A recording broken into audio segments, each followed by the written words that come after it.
Hello, everyone. Welcome to Splash Panel Issue 2. I'm so glad that we're sticking with that. Yeah, why not? What is today's date? It's the 14th, right? Man. April 14th. Yeah, April 14th. All right. File your taxes. You got one day left to do it. I did it 2 days ago. All right, Lucas procrastinated. So, welcome to Splash Panel. You can interact with us at Splash Panel Pod on Twitter or email us at splashpanel716@gmail.com. For returning listeners, thanks for coming back. For new listeners, check the back issues. Yeah. We are on iTunes now. You can subscribe, get everything there. However, we're not paying for Podbean. No. And until we get like a sustained audience, I don't know if we will. But you can always find our backlog stuff on YouTube too and subscribe to us there. It with will be there. Splash Panel 716 would be the same channel, right? Yeah. Okay. So you can find all the back issues there. We're like one of those comic stores that only does modern stuff here. Only modern stuff? Oh man, you've never been to those kinds? No. I went to a couple this Saturday, hunting for an issue from like 2011. Of course. I already have it, but I'd like to have a duplicate because I think it's something that can be flipped. Mm. And a lot of these stores like just don't have good amounts of back issues. Really? Yeah, and then like one store I found, I'm not going to name its name because I'm not going to give it a favorable review here, Right. but they did not take care of their back issues. It was just like randomly assorted in boxes. They were like bent and folded. I'm like, whoa, I would never buy from here. Nobody likes that. No, I think their focus was more on cards and games. Oh. Because that stuff looked like it was taken care of. Yeah. But yeah. So, let's jump right into our comic recap. Yeah. Would you like to start since you've been reading some, or do you want me to? I have been reading some. I'm all now caught up on Justice League Dark and the new Spider-Gwen Ghost Spider. All right, let's start with Justice League Dark, because that's something I know very little about. It's- Who's in it? Everybody, no. Actually, there's a lot of people in it. Who's the Dark team? Because I'm assuming you'll see like Batman or Superman in it, but they're not necessarily part of the team. No, they're not in it at all. Oh, not at all. Okay. The only normal Justice Leaguer in it is Wonder Woman. Oh. And for a little while, she was possessed by the god Hecate, the Greek god of magic and witchcraft. Okay. And so there's like a whole backstory where she was like a little girl. She was kind of like going around Themyscira, places where she shouldn't have been. Okay. And she saw all these Amazons doing some like weird naked witchcraft dance, and they summoned this god, and she had like the god had all of her followers chase down Diana, and she marked her with a brand, and it like turned her into a being of pure magic, and she had like this crazy hair, and she banished a god, and so you had and this is the backstory of Justice League Dark, or this is happening in Justice this League is Dark? happening. Okay. Yeah, and so Constantine is in it. He's currently trapped inside the Helm of Naboo, the Dr. Fate. Oh, okay. The Lords of Order are the bad guy. So, like, Dr. Fate and all the other, Lords of Order. The main grouping is Swamp Thing, Detective Chimp, Man-Bat, Wonder Woman, and I want to say that there's another one, but I can't remember who it is. But they're all working together to try and stop the other kind, which are these, like, extra-dimensional magic eaters, I guess. Okay. And they kind of work through horror. So they just go around, disfigure people, eat them, chop them up, stuff like that. And there's a point where they're going to talk with like the devils, and they actually meet with the first of the fallen angels. Mm-hmm. And like they don't give him a name, but I'm assuming it's like Lucifer, Okay. that type of thing. And he meets with the other kind, banishes the Justice League out of his domain, and says, we could work together and all this stuff. We don't have to be enemies. And the other kind tells him, the Upside Down Man, that's his name. It's very original. He walks on the ceilings. Nice. Has no face, just a big grin. Okay. And he's like, yeah, that would be an interesting idea if we didn't already go there first. And he opens up a portal to hell, and it's just like green goo because his other monster had been there and completely decimated all the armies of hell. No, okay. So, basically, the world-ending event is they're trying to destroy magic forever because magic is something that can't be regulated. Therefore, it creates chaos, and the Lords of Fate don't like that. Or Lords of Order. Okay. So, yeah. Not gonna lie, not a DC guy, so a lot of these names meant nothing to me. Yeah. I did honestly try reading the normal Justice League title. Blue Devil's a really good character in this one too. Oh, in yours, the Yeah, dark one. he's a devil that is blue. Who's blue? Uh huh. I would never have guessed that. I would have thought he was yellow. But anyways, what I was reading, I only got 3 issues in. Some sort of like strange comet, but it's not a comet. It's just like all this energy from the multiverses of DC is crashing into Earth, and Martian Manhunter like doesn't want it to happen, but then he allows it to happen because of a flashback he had. Oh God! It crashed into Earth, and somehow Hawkgirl shrank into Martian Manhunter, and Batman shrank and is inside Superman, and they're trying to penetrate this comet's force field. Meanwhile, Lex Luthor's leading the Legion of Doom to like exploit this comet's power or something. And there's a baby. There's a baby that Gorilla Grodd's like looking after, and Sinestro gets an ultraviolet ring. Oh, instead of his yellow ring, and interesting. He corrupted Jon Stewart. Oh, and he's now an ultraviolet lantern. I don't even know what an ultraviolet lantern is. It looks like it was fresh in this series. I think this started in 2016, maybe 17. That current runs at like 22 issues, so I'm well behind. And I'm not gonna lie, I might stay behind. Like, it just doesn't fascinate me. Yeah. A lot of times, like those team up ones don't fascinate me. Yeah. Avengers kind of, as a comic book series, never really grabbed you. Oh, I shouldn't say that. I read it and I continue to read it mainly to know what's going on. Right. But it is hard to be so exhilarating when there's so many different characters. Right. Like, who's the main character of the Avengers series? Right.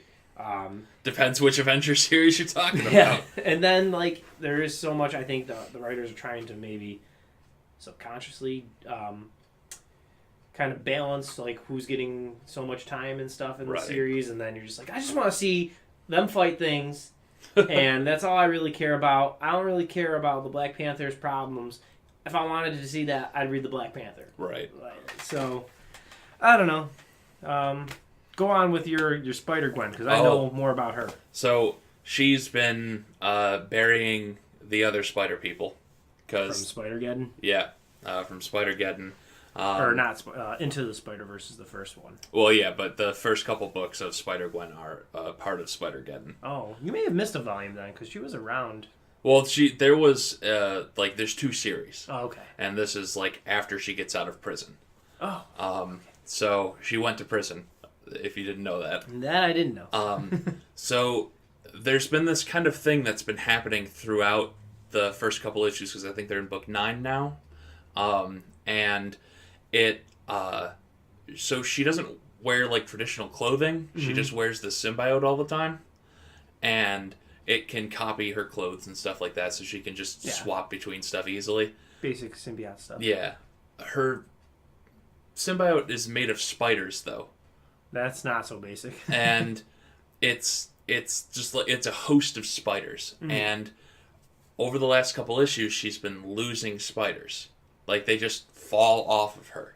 And I don't know if the symbiote is dying or if it's trying to, like, fan out and look for something. But she's noticing that, like, she's not doing well. And, she's hungry all the time because that's what symbiotes do. They make you hungry. But so basically, she got out of prison. She is trying to figure out where she belongs because everybody knows who she is now. Everybody knows it's Spider-Gwen. Not Spider-Woman anymore, and she hates that. She hates Spider-Gwen. So she's trying to find out what to do, so she decides to be a hero for hire. And she sets up a website with her friend, and basically when people need, you know, a cat stuck in a tree or, you know, They that call her? that kind of stuff, they call her and pay her for those. Okay. Whereas if, like, because in one of the most recent issues, there was a multi-car pileup and, like, there was gasoline, fire, you know, things were going to get really bad. Mm-hmm. And she just went in, you know, they called her, she went in and saved the day, and she refused payment for that because that's what heroes do. So she's trying to figure out where she kind of belongs.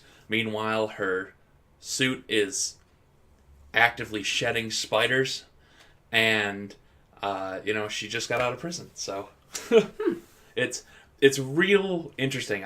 I'm excited to see what happens next. And as far as I'm aware, there should be a book coming out this month sometime. I have to actually Could be look two. that- Marvel and yeah, DC. I have to look that up. All right, cool. Yep. Yeah, a lot of that I didn't know because like her role in like Spider-Geddon and Spider-Verse was just kind of like there, and Yeah. I didn't read all the offshoots titles that they did for those events where it was like Spider-Girls. Yeah. There was during the original it was like Scarlet Spiders. It was all Ben Reilly. I guess universe. some what is it, like, British Spider-Man died, Yeah, and that was the one that really, like, hurt them the most because he was the best of the best. He was the best Spider-Man. I'm pretty sure that's universally considered Peter Parker from And that's 616. what she said. And he's the one who noticed all the issues with like the Spider-Verse and stuff, and kind of like assembled the team. But like in the original Spider-Verse storyline, they elected Peter Parker the leader of it, and I don't remember if it was Spider-Geddon or Spider-Verse, but the Indian one felt inferior because he's like, am I just some knockoff of Peter Parker? And someone else was trying to convince him that Peter Parker was a knockoff of him. Yeah. So, like, in that, about Spider-Geddon, she was going around to all the different realities and whatnot, like, telling people that their Spider-Man had died, you know, telling the family and that they buried them. And, they had a point where she went to another parallel dimension, and, she had never been there before, and she kind of made a joke that all she has to do is look for product placement, and you can kind of see which world like matters, like what they focus on. And there was like a soda, and she brought it up. She's like, I don't know this brand. I've never been here before. And Gwen Stacy in that world was the Green Goblin. Oh Jesus! And Harry Osborn was Spider-Man. Nice. And they were out fighting Sandman. She throws a pumpkin bomb. The pumpkin bomb blows up. Rubble comes down, kills her father. And her father's a police commissioner. Okay, so they kept that. So he dies. She loses her fucking mind. And meanwhile, Harry's still trying to fight Sandman. Grabs a pumpkin bomb, can't get rid of it, blows up, dies. Oh jeez. So she's like cybernetically linked to her board and her suit and all this stuff. So it just creates a feedback loop, and she just keeps going more and more crazy.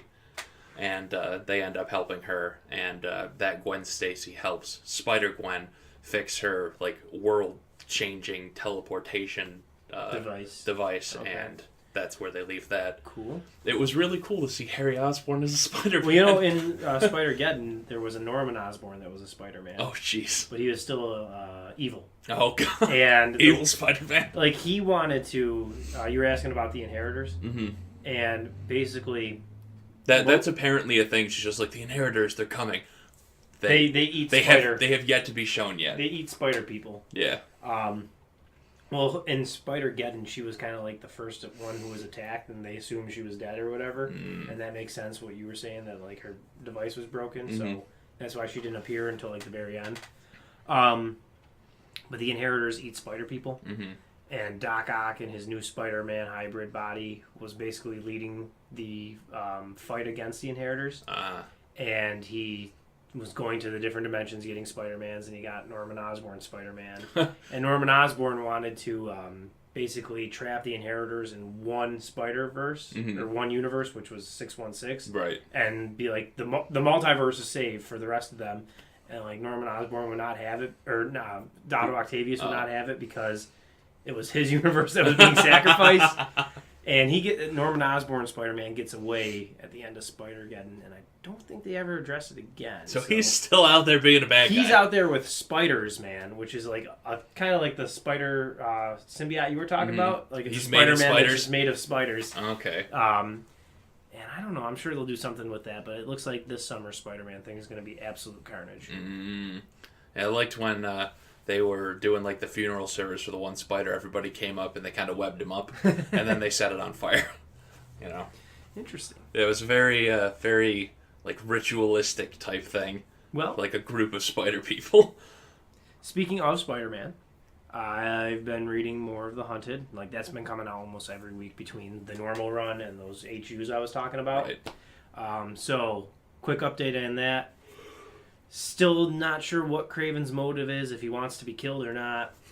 He's just kind of like still hanging out in his mansion. His clone son's like, let's go kill Spider-Man. He's like, not yet, son. And inside the Central I'm Park... dark and brooding and in my house. Inside Central Park, Vulture's like trying to rally everyone to follow him.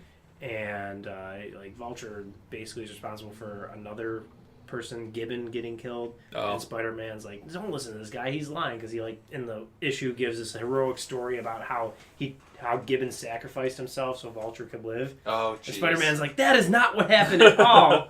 And they're like, well, why should we listen to you? Because like 90% of the people in that park are Spider-Man villains. Oh, God. And Black Cat and the Lizard's kid are escaping, but Taskmaster caught the Lizard, and that's kind of where they leave it off.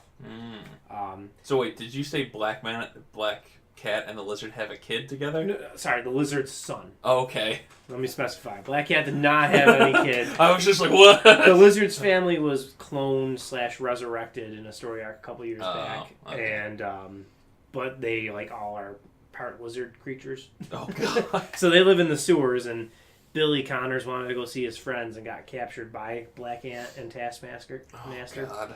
And Black Ant was betrayed by Taskmaster, and now he wants to team up with Spider-Man. That's actually how they left it off. But one of the things I want to say is I think they're going to have Black Cat and Spider-Man get back together. Well, I mean... Earlier in the story arc, they make it seem like Mary Jane's in mortal danger. They've had Black Cat have like her own essential HU story. She's very big in this story. She has like 2 or 3 series running right now, too. I don't think she does, but I think there is one coming. Oh, okay.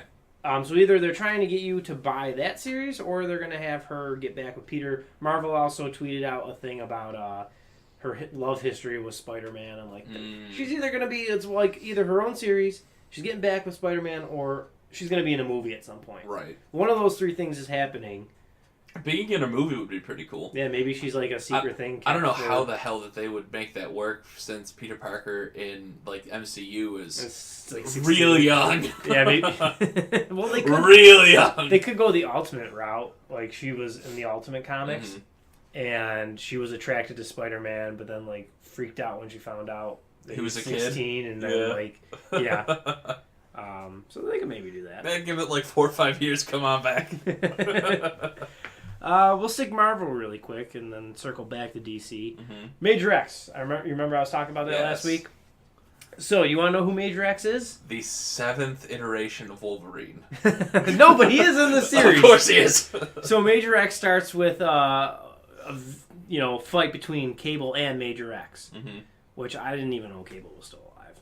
It's Charles Xavier. No, gets better. So Cable is fighting Major X, and we'll call him White Beast because I really don't know what to describe him as. He's Beast but white. He's like instead of blue. A grayish white beast, and they call him McCoy instead of McCoy. Oh. I don't know if he's supposed to be a descendant. Is it like M apostrophe Coy? Yeah. I don't know if he's supposed to be a descendant of McCoy or what, but he's Gray Beast, White Beast, whatever you want to call him. Alternate dimension beast. They come back in time riding this motorcycle. Of course. And they fight Cable, and Major X is like, stay down, I need you alive as part of the plan. Then you get a flashback to Major X's dimension collapsing on itself. Oh, no. And Beast and Major X make the jump into this timeline, which I don't even know if it's present Marvel. Then you get some Wolverine action. He's like trying to fight Major X, and Major X is like, he's got a Has he got 2 katanas? I think he's got 2. He's got multiple katanas. He's got one definitely that's made of adamantium, and he's fighting Oh. Wolverine with it. And Wolverine's like, how'd you get that much adamantium to shape a sword? And he goes, well, this is actually your skeleton. Oh, no! He melted down Wolverine? I guess. Oh, no. So they're fighting. Then a couple other, X-Force people Little do join you know the that fight. sword is actually possessed by the spirit of the 9th Wolverine. They're fighting. Some X-Force people get involved. White Beast gets involved. Then there's a guy called Shredpool. Oh my god. Or I'm sorry, not Shredpool. Dreadpool. Okay. He's a very serious version of Deadpool. Is Whether he or in not black? he's still wearing red? he's wearing Deadpool's costume, but with like a more samurai approach to some of the Okay. armor. And Dreadpool's fighting Major X, and like he reveals he's hired by someone to take him out.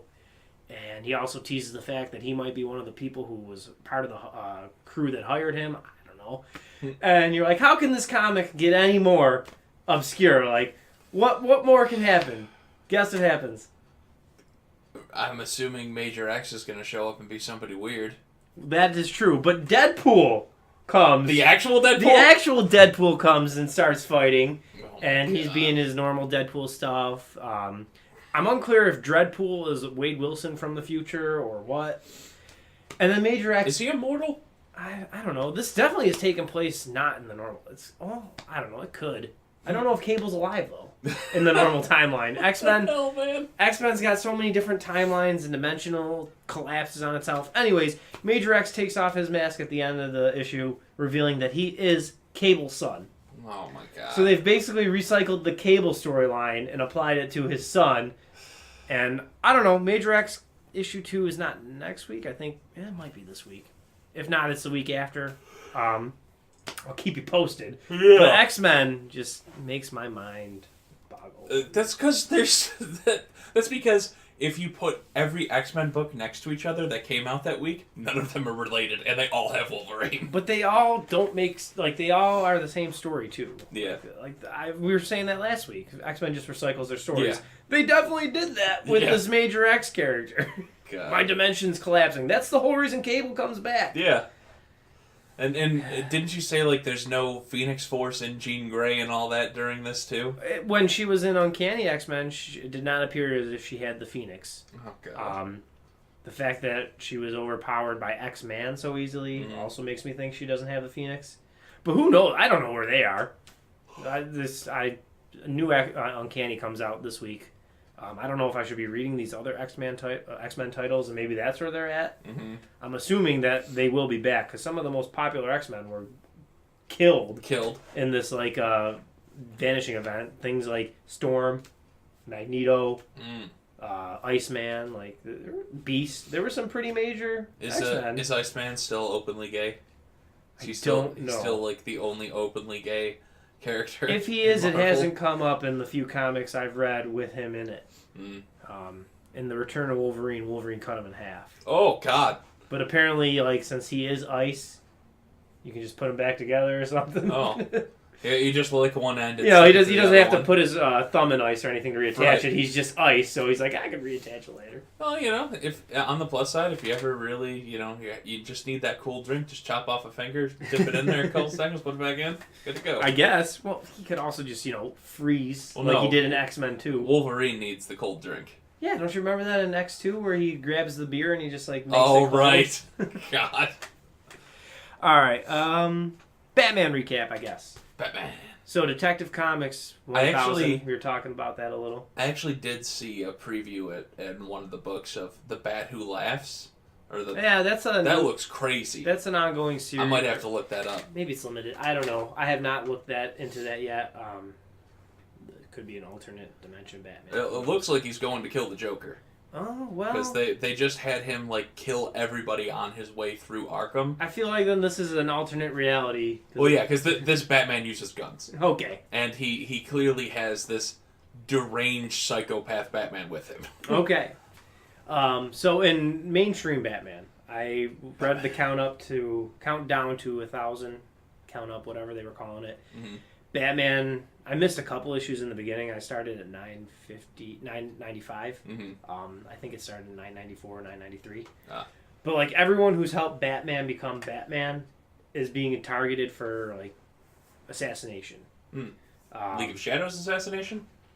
That was one of the suspects that they were like trying to figure out. Like, so some person, I'm blanking on their name right now, who obviously knew Bruce as a child, was targeted and killed. Then Alfred gets like stabbed. Oh no! And Damien's apparently a doctor. He like fixed his puncture lung and stuff. All right.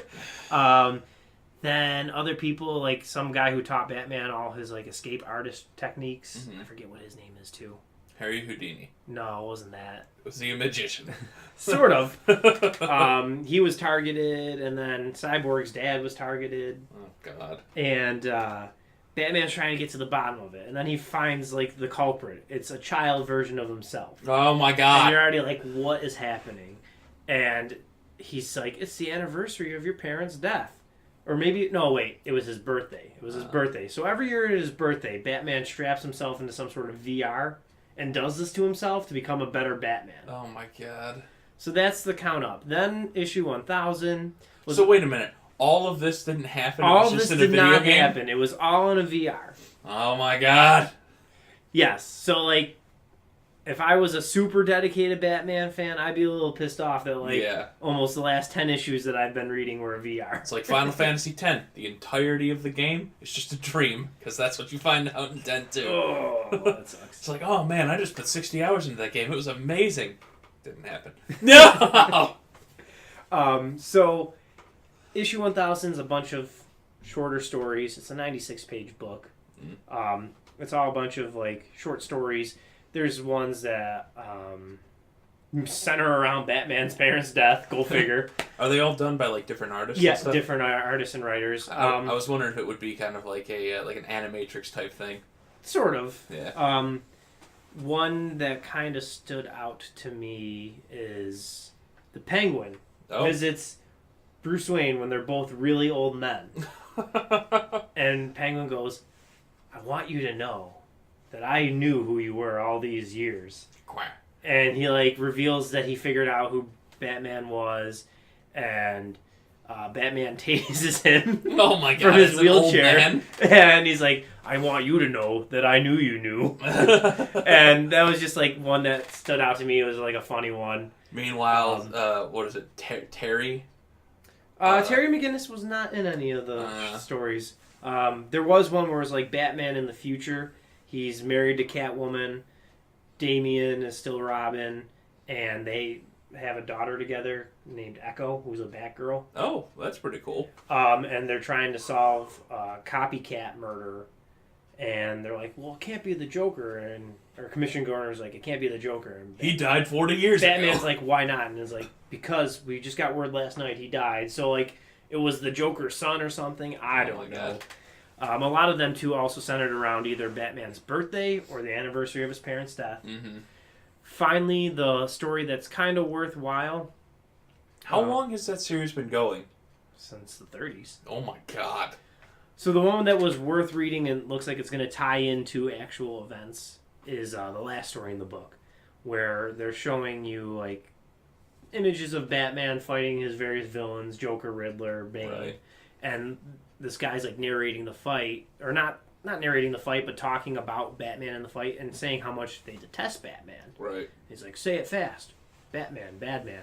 Batman's a bad man. Oh God. And there's like a teaser in the last panel of, they're called the Arkham Knight. Mm-hmm. It's like a blue version of Batman and Iron Man fused. Yeah. And 1001 came out this week, and I read that. And I saw the cover art for that. It looks really cool. He's sitting there in front of like this big towering. Yeah, so they like make an artificial sun over Gotham to get rid of the darkness. And there's a bunch of knights that are dressed up fighting Batman. Is that a normal thing that Gotham is always dark? Apparently. And Batman's fighting these knights, and they have some high-tech armor, like armor that's better, that his weapons can't puncture, and weapons that can puncture his armor. Oh. And then at the very last panel, you see that same bluish silver knight. Right. and So we don't know who Arkham we Knight don't is know yet. who it is. So read Detective. That's what I would say. Read Detective. If anything, too, if you can get your hands on either of these issues, if you're a collector.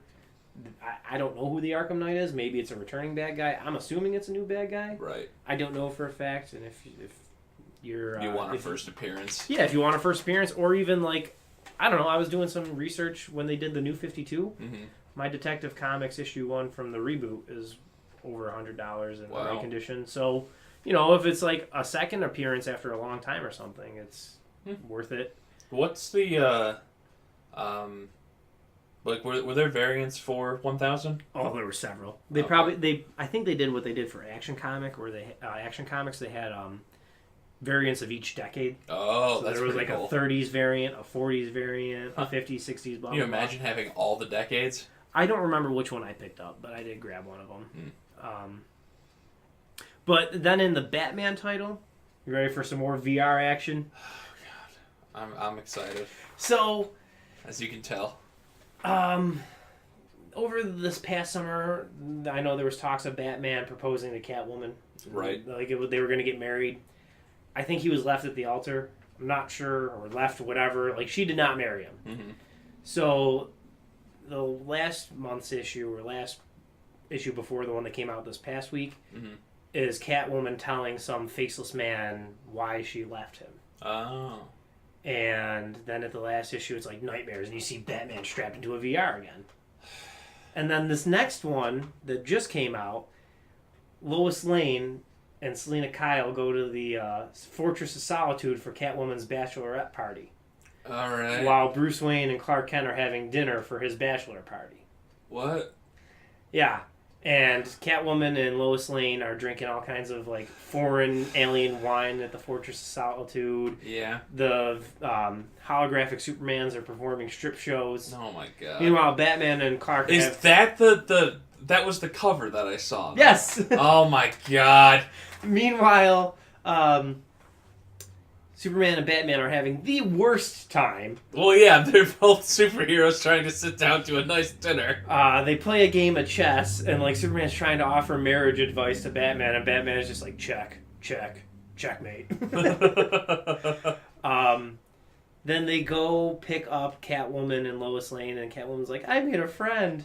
And then at the end of the issue, you see Batman strapped into a VR again. Oh my god. And I'm like, what the heck? This is odd that like he would be so broken by it, but Right. then again, he did, like his parents' murder sent him into emotional distress. So Yeah. maybe this is something on the same level. Kind of help turn him And I feel into like the I'm Bat missing he is parts of today. the story, like Right. because they're calling it like nightmares, and the last two I read were part 4, and I want to say 6. That was one of the things with Justice League Dark. It took a turn into, I think, like one of the Wonder Woman comics. And I was like, I'm not going to read a random Wonder Woman comic. Yeah, I hate when 'Cause, they they- do that. There was a Batman story with Flash that they did Yeah. before I started reading that again, and that's why I didn't read during that arc, because I'm like, Yeah. I don't want to get this random one issue of Flash. Yeah. Because, like, that was the thing. Like, it was a big thing, too, because, like, at the end of one of the issues, they're just like, oh, they're going to go kill the Parliament of Trees, which is, like, this, like, the thing that makes Swamp Thing. Like, it's the overarching body of all of the green on Earth. And one of Hecate's, like, minions got in there and burned the whole thing to the ground. And, like, it jumps to the next episode, like, yeah, the Parliament of Trees was destroyed. I'm just like, I would love to read that. I'm not gonna swap over to Wonder Woman for one book. Yeah, I don't know. It's one thing, like, when they did in the 80s and 90s between a character's own different series, like, Yeah. a lot of Spider-Man's Clone Saga stories happen in all of his titles, as opposed to Right. just Amazing. But I don't want to get random other characters' titles. If I wanted to read Flash or read Green Lantern, I'd be reading them. Right. I mean, that I would like to catch up with Flash, and I started Supergirl, Yeah. so Supergirl has, like, a lot, and so does Flash. Good Like, luck I with think that. Supergirl's, like, almost 30, and Flash is in the almost 70s. Yeah. It's a little bit of a backlog there. Their numbers are all kind of screwed up. I don't know anymore what's Yeah. supposed to be. Well, I think it all started again with the New 52 in 2016. No, that wasn't 2016. That was before that. Was it? Yeah, it was like 2012 2012, 2013-ish. Okay. But I know they did another relaunch since then. Oh, okay. Oh, And yeah, then- Rebirth. And then they decided to snap back some titles to their original numbering, like Action and Detective. Right. But like Batman and Superman are not. So I don't know. All right, let's switch gears from comics to movies. Movies. Star Wars trailer. You see it? I did. Thoughts? Old Spoiler alert. Old Chief Palpatine. He's back. Did you see what that was in the water? It looked like the Death Star remnants. Yeah, it's the dish from the Death Star. So is that the second one? I'm assuming I would assume. they're back on Endor or something near Endor. Well, Endor was a moon. I don't know if it would be able to take a piece that big and not be destroyed forever.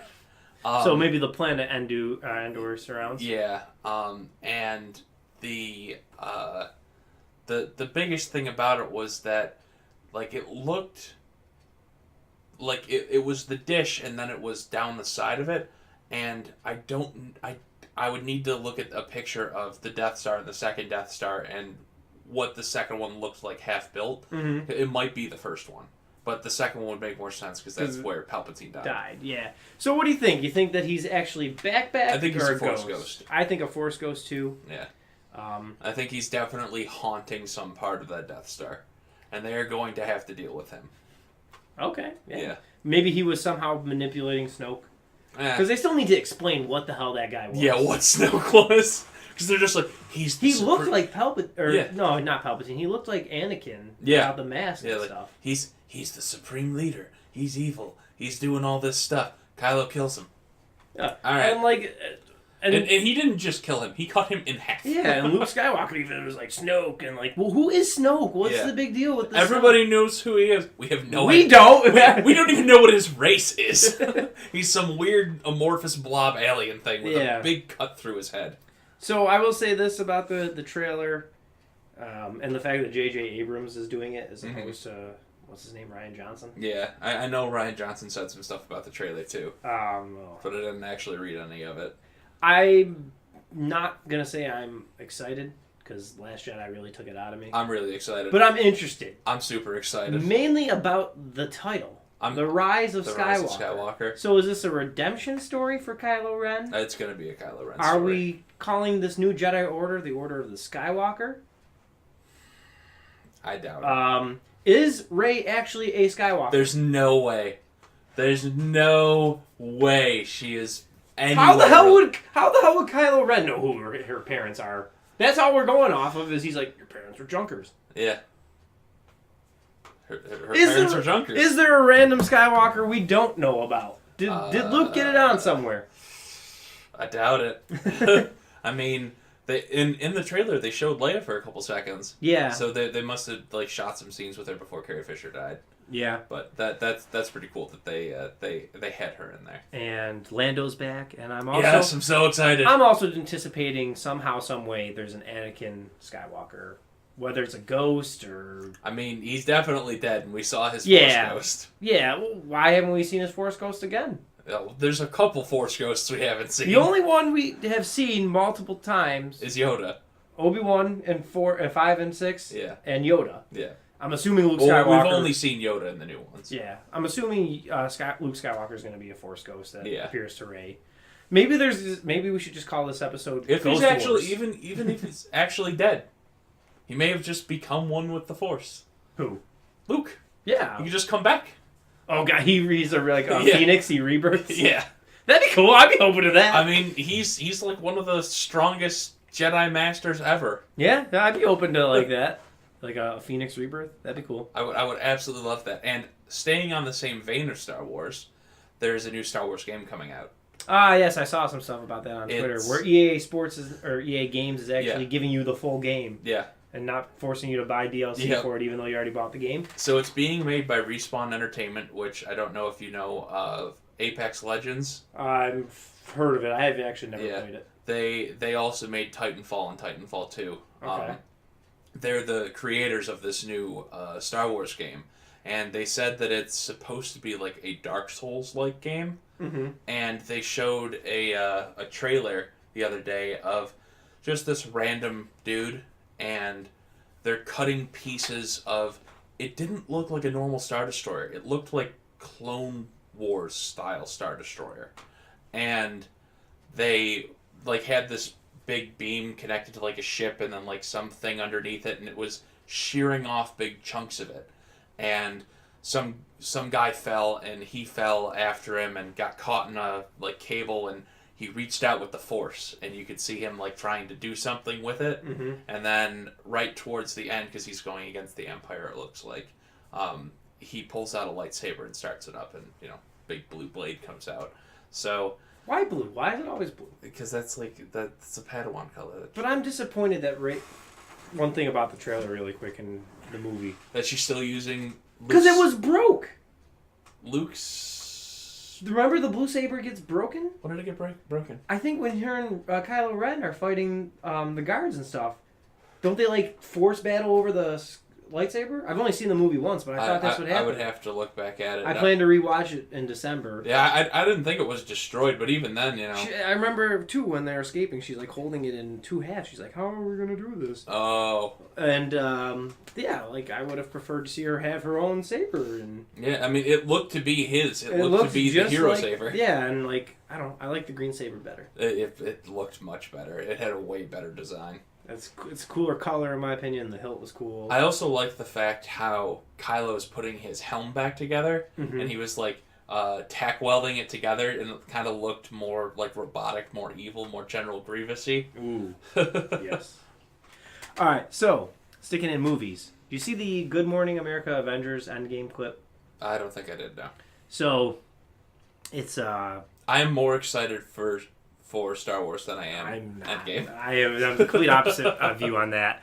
So Endgame clip, they're looking at some sort of planet in a hologram, and they're talking about the Infinity Stones, and they just come up with a plan to go there, take the stones from Thanos, and undo it. Right. And Bruce Banner's like, we'd be going in short-handed, and War Machine's like, how's this going to be any different than last time? It looks like this clip's taking place before Iron Man returns. Right. And Captain Marvel's there, and she's like, this time you've got me. Yeah. And Thor, like, calls his hammer. Well, Rhodey's giving her the business. He's just like, where were you, new girl, when this all happened? She's like, there's plenty other planets in the I did see universe. this clip then. So, yes. And then Thor summons his hammer. He's like, I like this one. So, not so much about the clip. What does it tell you about the movie? What if, like, she's like, there's plenty of other planets out there, and they don't have you guys. What if there are planets in the universe that have this kind of shit happening? Like, you don't know. But, like, what if there is a planet somewhere in the universe where, yes, because a green woman, a raccoon, and a talking tree all teamed up and stopped this blue guy from using this powerful purple gem, we are here living. Right. Like, and in the Star Wars Unfortunately, that world is now destroyed. Like, where the purple gem was. Like, what if there were, like, planets somewhere in the universe and you're just like, we're alive because there are crazy Luke Skywalker, Captain America type things happening out there. Yeah. I mean, that's what, like, in DC, that's what the Green Lanterns are for. Yeah, what if they're out there? What if there are rings of willpower? Yeah. There's... What if there's a Sorcerer Supreme somewhere in the universe? Yeah, I mean, there's magic in Marvel. There's, clearly metahumans and stuff like that. Did you watch, did you see Unbreakable or Split? Or even Glass? I've never seen any of them. Oh, they're very good movies. That's what I've been told. You should. I was told the first one's very slow. It is, and you don't know it's related to the other ones until the last couple seconds. You don't know that Split's related to the other ones until the post-credit scene.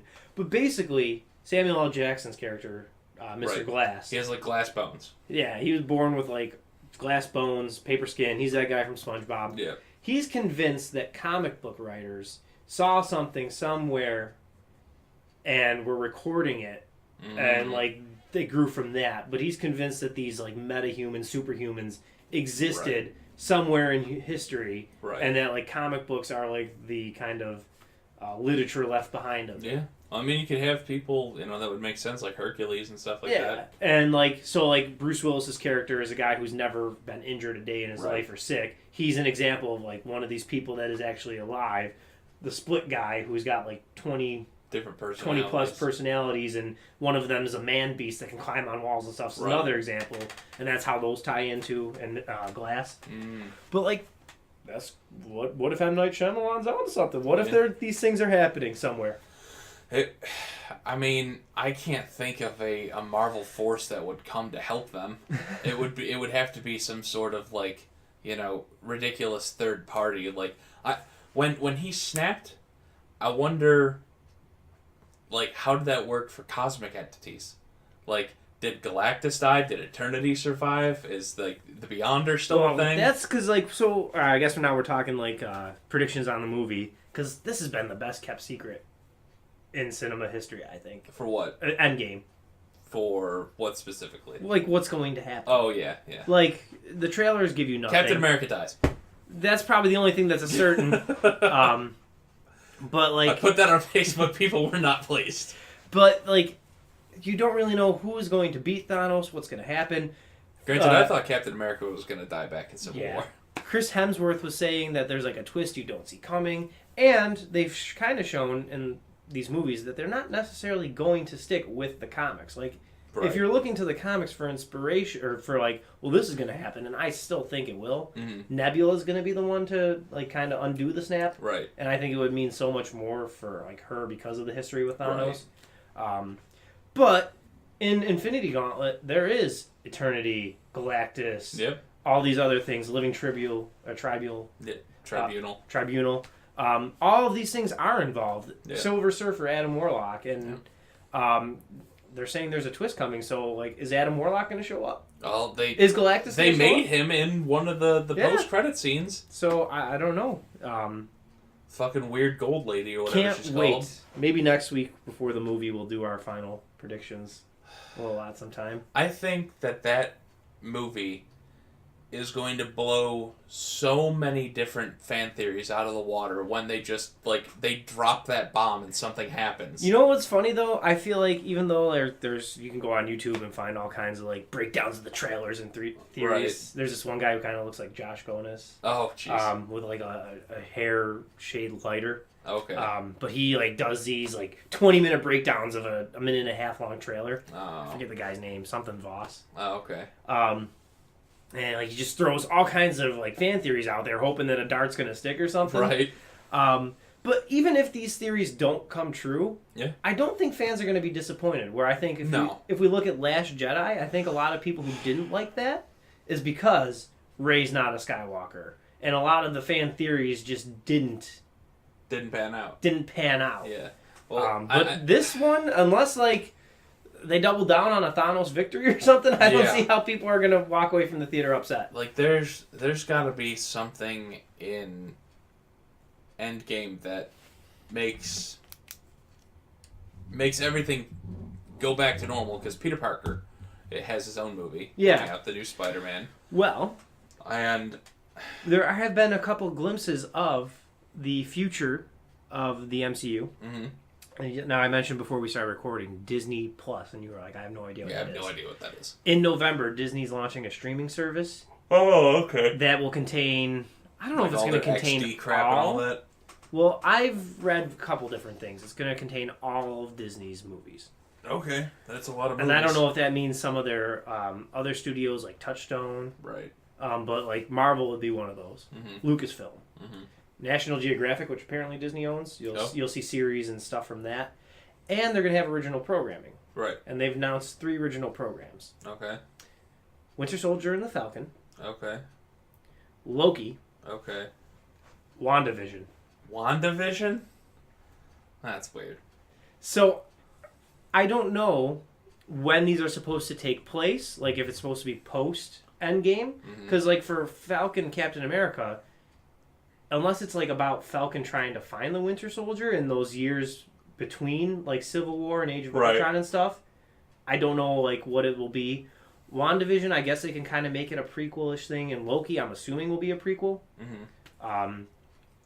But actually, if anything, I think that the Falcon and the Winter Soldier would take place after Endgame, when one of them's trying to prove themselves to be the new captain. I think that's the more likely thing, but, like, in case that they don't want to do that, because, like, one of the things that annoy me about those Netflix original series, Not that they were bad. They weren't good. No. The only good one was Punisher. I liked Daredevil. At least the first 2 seasons I watched. But the problem is, we were never going to see Daredevil in Civil War. We're never going to see Luke Cage in Infinity War. They tried to do a Defenders type thing, which sucked. Yeah. Like, they tried to, like, make it seem like, oh, yeah, these guys are in the MCU. It's kind of like what they did with Agents of S.H.I.E.L.D. Like, I really like Iron Fist as a character. He's a very, like, interesting, deep character. Mm-hmm. And they turned the first 10 episodes of that series into nothing watchable.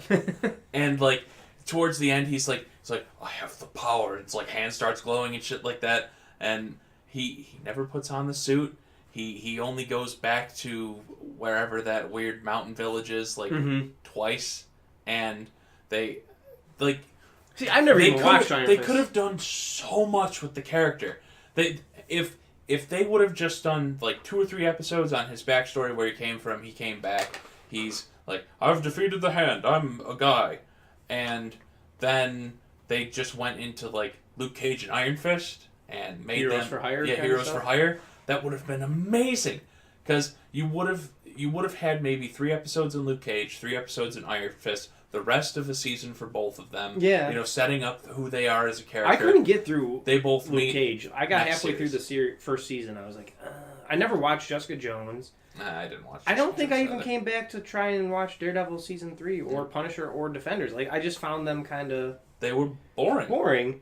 And, like, Punisher was great, in my opinion. But that's just because John Bernthal's in it. Yeah. They have more blood in that show than a human body can possibly have in them. Yes, I remember you and Nick talking about that on Yes. our other podcast. But my problem is, and that's why I stopped watching Agents of S.H.I.E.L.D. too, and I don't even think I checked out Inhumans when they did that. Right. I didn't look at it. They're never going to be in the movies. They may try to connect the shows to the movies where they're like... How far did you get in Agents of S.H.I.E.L.D.? Substantially far. Like season 4 or 5. I got to a point where...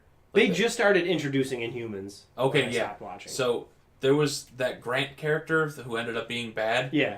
He dies. I never got to that part. Yeah, he gets infected, comes back as like some weird walking zombie dude from another world, and you know they explained that Coulson was infected with Kree blood. Yeah. Which is why it was funny in Captain Marvel when they said, "Oh, he'll never have to deal with this again." But I don't know. It's just I hope that they don't put. I like that they made the nod to Agents of S.H.I.E.L.D. in Captain Marvel to say like, oh, this is Shield still a is thing. but Yeah. like Coulson's still a character out there somewhere. You're never maybe. going to see Coulson in an Endgame. Like, I'd be very shocked if you see him, unless, like, whatever they do with the anti-snap goes so far back that he's alive. Yeah. But it's just... Well, because what do they say? Like, 10 days have elapsed or something during that time? Because... I don't know. I think we're going to see... Because Peter Parker is in Europe or something. I don't know. We're going to see several time skips, I think, throughout the movie, because Black Widow's hair is changing, like... Yeah. I don't know every scene you see in the trailer. I don't understand why her hair has to be different in every movie. I don't know. Like, she started out with the long red hair. Curly red hair, and then it was, like, short. And then it was long again in Winter Soldier. And now it's blonde. Yeah. I don't know. I don't know either. I just hope that these series don't kind of take away from the movies, and, like, if they're honestly going to make Captain... Winter Soldier and Falcon or whatever, I guess it's better because they've been movie characters. Maybe it actually will tie in. But if I'm going to spend 10 hours, 11 hours of my life watching this, I want it to impact the other stuff. Right. All right. Collector's Corner, I guess, really quick. Oh, one quick thing. Oh, go ahead. What do you think of the runtime on Endgame? I don't care. Make it longer. Make it longer. That's what I sat through 4 hours and 7 minutes of Return of the King. Was that a director's cut, or was it really that long? No, it's the director's cut. Okay. And it like I didn't get up once to use the bathroom or nothing. I sat here in this nice chair through the whole thing, surround sound on, amazing, beautiful movie. Why can't they do that more? Even if you got to put like a 10-15 minute intermission, like 2.5 hours in, that's fine. I don't know. I mean, I'm taking precautions to not have to go to the bathroom at all. Like I want that movie so long that when it comes out, you have to put it on 2 Blu-rays. Oh wow! I think that's like 16 hours of stuff. Let's do it. All right, so into the collector's corner. Okay. I was telling you yesterday via text, I have acquired Way too many comics. the first appearance of Carnage. Yep. And it's the only downside is it's ungraded. Mm. And I don't have it in my hands yet. It's got to ship. It still hasn't. But that's cool. My Spider-Man comic book collection is bordering on elite levels. Like, there's a couple other first appearances. You are a big nerd. Big nerd. Couple other first appearances that I need to get, like first Hobgoblin. I'm never going to get, like, the real first appearances of, like, some of his early stuff in the 60s, because that stuff's thousands of dollars, and unless this podcast really takes off, I'm not going to make that kind of money. And my GoFundMe for comic books against Trump is not working, so... Hey, you know, maybe somebody will hit you with their car. You'll lose a leg, it'll be horrible for a week, and then you'll just buy more comics. I feel like I might have to use that money to, live off of instead of buy comics. You don't need the leg, you're fine, put a peg there, you're good. Oh, we were at a bar last night, and Suave said something about the cook at the bar, and he's like, I want my cook to be like a guy with one eye, maybe like missing some limbs. I'm like, so you want a pirate cooking your food at a bar? Yeah, that's exactly what you need. You just need your comic book collection, just right one eye to read it with. Yeah, one eye to read it with. A burger that you had just made on your George Foreman over here, and your your removed leg. All right, well, we'll see. They're doing amazing stuff with medical research. Yes. Maybe losing a leg in this day and age isn't the same as the 1600s. Right. But yeah, so I've got that, and I need to get them graded. There's a handful of books in that collection that I need to get graded. Mm-hmm. I will mention the name of this store, Queen City Comic Book Store, is doing a grading event, or a pre-grading thing. They're having a guy who, I don't think he's a representative of CGC, but he works with them. Apparently, you have to be like an authorized person to even get things graded. Oh. So I can't even do it myself. Right. Like, I need to bring it to one of these authorized dealers, and then they send it out and do all that. So that's obnoxious. Yeah. But it makes sense. That way you don't have, 10 million people around the United States sending in all of these random-ass comics. But it's a very, tenuous process. And apparently there's... Tedious. Yeah, sorry, tedious. I said tenuous when I was thinking about something else. I was thinking of the It's Always Sunny clip where he uses the wrong word, and I guess I just used the wrong word. Yes. Anyways, it takes forever. It takes 4 to 6 months for you to get the book back. Wow. And... meanwhile, you have to insure it for... Insure it, that's one of the things I'm worried about. And nobody's ever given me, like, a super straight answer. They say it's cost... the cost of the grading depends on the cost of the book. And the guy I was talking to at Queen City was like, using these ridiculous books that, like, I'm not going to have in my collection. He's like, let's say you have Amazing Spider-Man issue 1. I'm like, I was born in 1992. Why would I have that? Right. Can we be a little more realistic? Can we say, like, I have the first Silver Sable or first next to? Because I do have that. Yeah. But he's, like, throwing these ridiculous numbers at me. I'm like, that doesn't help me for, like, the books that I have that are in the $100 to $200. I was going to say, you're talking about, like, a $250,000 investment. I'm like, I the most valuable thing I have is already graded because I bought it that way. But apparently there's this whole thing where these authorized dealers also press your books, which, I mean, I'm not a grader, so I don't really know, like, what it takes to grade, but I do notice that my books get crinkly. Right. And I don't know how that affects the grade because the covers are intact, the pages are intact. Right. But it's just kind of crinkly. There's no folds. It's just humidity doing its work on the book. So apparently you can get them pressed, and that will make your grade go up. But that's another thing that you got to pay for. Mm-hmm. The guy gave me this dude's brochure, and he's got a breakdown of, like, the process. There's pressing, there's, like, dry cleaning. I'm like, what the hell are these? Are these suits? I mean, if you're so serious about keeping something in mint condition, yeah.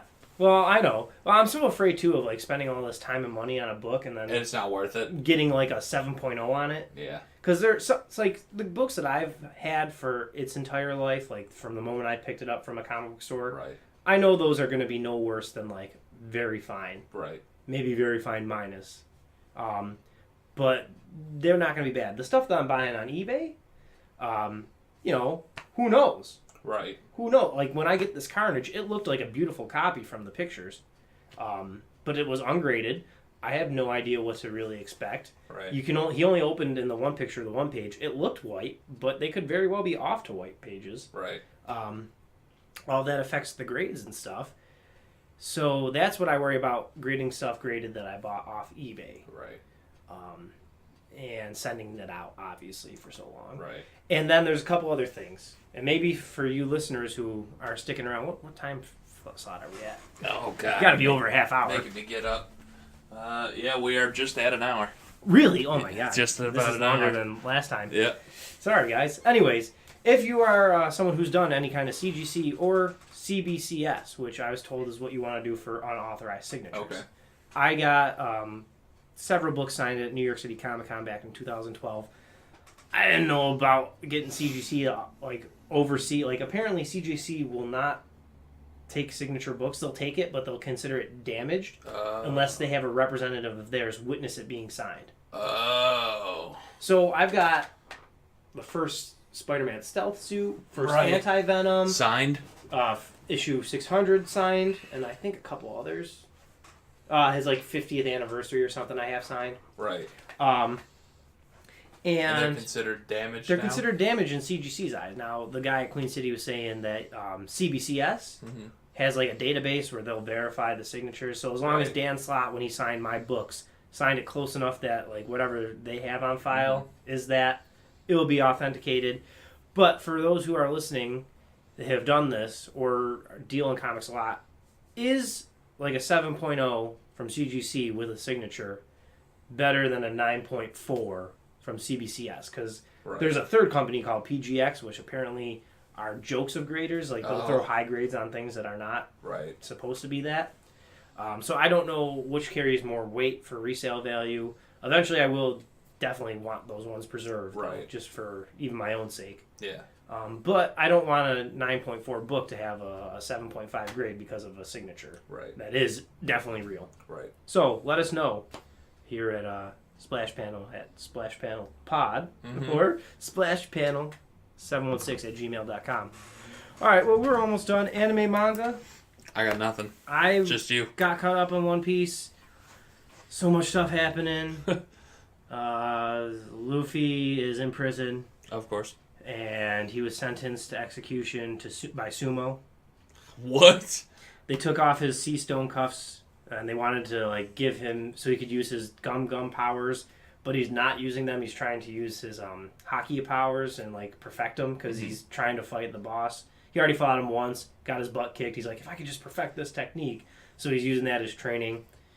I don't know. This is just taking so long to get to the point that I want. Where's the treasure? Where's the treasure? What is it? He's too good of a storyteller. Right. There's so much detail and so much development about characters I don't care about. That's why people hate reading the Lord of the Rings books. Because... no, he's not a good storyteller. He just tells things that don't matter. The whole, first part of the Fellowship of the Ring with that Tom character... Yeah. Tom Bombadil? Yes, thank you. He's not in the movies. He's not even relevant to them getting to Rivendell. No, he's not. Oh my god. And then the way he describes the scenery, he's a good descriptive writer. Mm-hmm. I wouldn't say he's a good storyteller. He will tell you what the flowers look like and smell like in the field that they're walking through for 5 minutes. It's rough. And I don't know...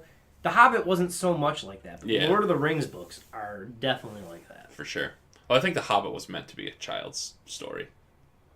Maybe. So... You definitely can read that book faster than you can watch all the movies. For sure. All right, well, I guess that's it for Splash Panel Issue 2. We'll try and trim ourselves next time so there's not as much... it's not an hour-long podcast, but you can reach us at Splash Panel Pod and at splashpanel716@gmail.com. Thanks for listening.